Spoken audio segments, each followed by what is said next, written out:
শাহফুড street park একটা উদ্বোধন করছি।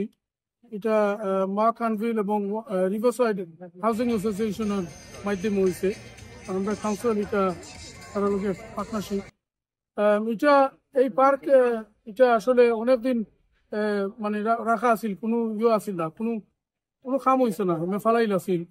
সো আমি আসলে গ্রেটফুল টু রিভারসাইড যে তারা আমি এবং কাউন্সিলর সাহিদ আমরা অনেকদিন ধরে মানে খুব বেশি প্রেশার দিলাম তারা এই পার্কটা কাম করাইবার লাগে এবং খুল্লা দিবার লাগে। আলহামদুলিল্লাহ তারা এটা হয়েছে। আজকে আমরা উদ্বোধন করছি। আমরা মনে করলাম লোকাল বাচ্চারা এনজয় করবো, পার্কের যে অ্যাক্টিভিটি আছে, ফেসিলিটিস আছে, এটা থেকেও বেনিফিট হইব এবং লোকাল প্যারেন্টস সকলেও আইয়া বইতে পারবা, খেয়াল রাখতে পারবা, দেখতে পারবা যে বাচ্চাইতে যে খেলাধুলা করে। এটা ভেরি ইম্পর্টেন্ট। খালি আমরা অনেক ঘর বাড়িও বানাইলাম এবং ওপেন স্পেস পার্ক এরিয়া এটাও আসলে important for local residents. It's a great example of community cohesion. আমরা full diversity আছে, সব ধরনের মানুষ সকল পার্ক এনজয় করবা। and this is a area that was বেশি ইনভেস্টমেন্ট আসিল না, এই পার্ক বহুত দিন হলা ফালাইল আছে। আলহামদুলিল্লাহ now that we've invested in লইছে আমরা কমিউনিটি মানুষ বহুত এটা এনজয় করবা।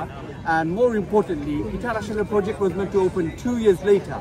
আমরা প্রেশার দেওয়া আমরা এই পার্টনারশিপের মাধ্যমে আমরা 2 বছর আগুয়া নাই, আমরা অনেক হয়েছে। সো দিস সামার হলিডে থেকে আমরা residents can enjoy this facility. I'm grateful to the partners and I'm looking forward to the many good memories we can make.